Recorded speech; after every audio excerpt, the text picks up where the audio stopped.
बिस्मिल्लाहिर्रहमानिर्रहीम। आज हम एक्सरसाइज 2.1 का क्वेश्चन नंबर 8 करने जा रहे हैं। इसमें वो लिखता है कि हमारे पास a x square a minus b x square plus b minus c a x plus फलां इज इक्वल टू ज़ीरो। अब इसको वो साबित करना चाहता है कि जो रूट्स जो हैं वो रैशनल है। तो हम कंपेयर करेंगे इसको इस क्वाड्रेटिक इक्वेशन से a x square plus b x plus सी।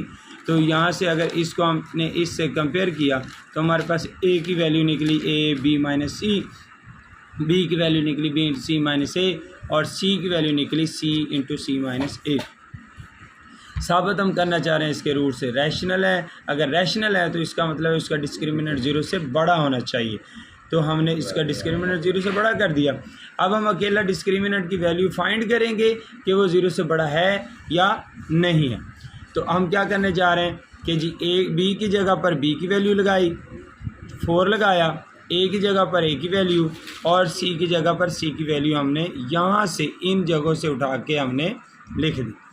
अब क्या हुआ कि ये बी का भी स्क्वायर हो गया तो बी स्क्वायर हो गया और इस वाली रकम का स्क्वायर खोल दिया, फर्स्ट का स्क्वायर प्लस सेकंड का स्क्वायर -2 फार्मूले का फर्स्ट इंटू सेकंड।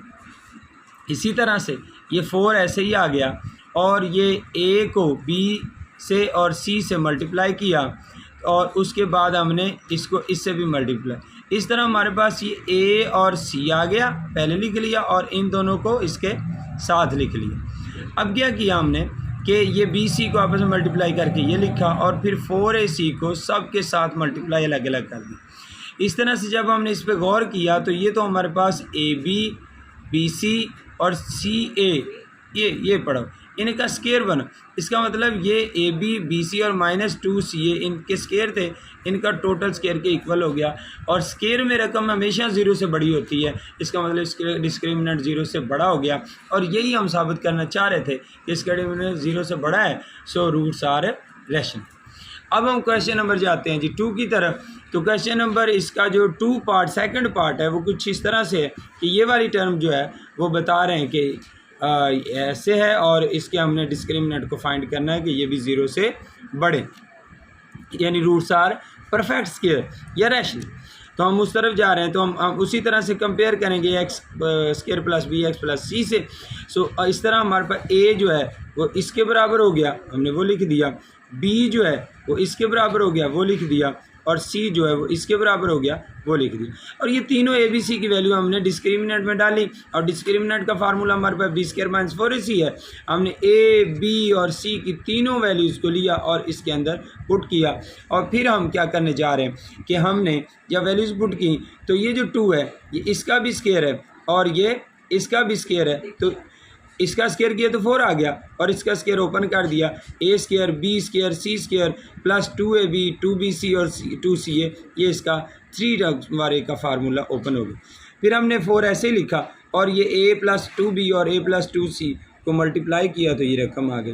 फिर हमने इस 4 को इन सब के साथ मल्टीप्लाई किया तो ये टर्म बनी और हमने इस 4 को इन सब के साथ किया तो ये टर्म बनी। इसमें से ये 4a स्क्वायर से कैंसिल हो गया, 8ab से कैंसिल हो गया, 8ca से कैंसिल हो गया और हमारे पास बाकी ये टर्म बची। इनमें से देखें तो असल में ये 2b माइनस 2c का स्क्वायर बनता है, तो ये स्क्वायर तो अब ज़ीरो से बड़ा होता है, इसका मतलब ये भी परफेक्ट स्क्वायर हमारे पास हो गया जी। तो अब हमारे पास एक्सरसाइज 2.1 का क्वेश्चन नंबर 9 है। अब क्वेश्चन नंबर 9 में एक्स स्क्वायर माइनस 2 इंटू के प्लस 1/kx प्लस 4 ये एक टर्म है और इसको उन्होंने कहा जी ये हमारे पास परफेक्ट स्क्वायर है या नहीं है। हमने उसी तरह से इसको कंपेयर किया, उसी तरह से हमने कंपेयर किया क्वाड्रेटिक इक्वेशन से। ये हमारे पास क्वाड्रेटिक इक्वेशन थी। अब इस क्वाड्रेटिक इक्वेशन में आपको नज़र आ रहा है ये वाला ए इस एक्स स्क्वायर के साथ जो टर्म पड़ी है उसके बराबर है, तो यहाँ 1 है तो ए बराबर हो गया 1। बी एक्स के साथ जो पड़ा हुआ है वो बी है, तो यहाँ पे 2 इंटू समथिंग ये जो पूरा पड़ा है ये हमारा बी है और ये वाला सारे के साथ सी है। डिस्क्रिमिनेंट की वैल्यू लगाई, फार्मूला लगाते हुए उनमें वैल्यूज पुट की, ये 2 का भी स्क्वायर हो गया, माइनस का भी स्क्वायर हो गया और इस टर्म का भी स्क्वायर हो गया। इसका स्क्वायर फर्स्ट का स्क्वायर प्लस सेकंड 2 फार्मूले का फर्स्ट इंटू सेकंड जब किया के से कट गया, 4 4 जा 16। अब क्या किया हमने इस 4 को इससे और इससे मल्टीप्लाई कर दिया। मल्टीप्लाई करने के बाद 8 को -6 से किया तो -8 हो गया, 8 को -16 से किया तो 8 हो गया। और अब हमने जब इस पे गौर किया तो हमने इसको टोटल का स्क्वायर बना लिया, इसको भी टोटल का स्क्वायर बना लिया।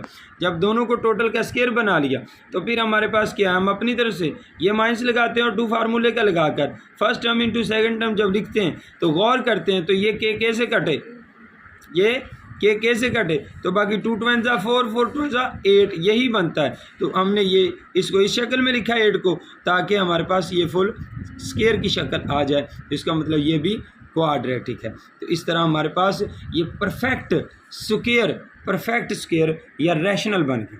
अब हम आते हैं क्वेश्चन नंबर 10 की तरफ। 10 में हमारे पास इसी तरह से टर्म है, आपको अब समझ आ गई है। बार बार हमने ए बी और सी की वैल्यू किस तरह निकाल रहे हैं, ए बी सी की वैल्यू लिखी, फिर हमने B square minus 4ac quadratic formula लगाया, क्वाड्रेटिक फार्मूले में से डिस्क्रिमिनेंट का फार्मूला लगाया और ये बी ए और सी की वैल्यूज इसमें पुट की, इनको मल्टीप्लाई आपस में किया, फिर 4 को मल्टीप्लाई किया, कैंसलेशन की तरतीब लगाई।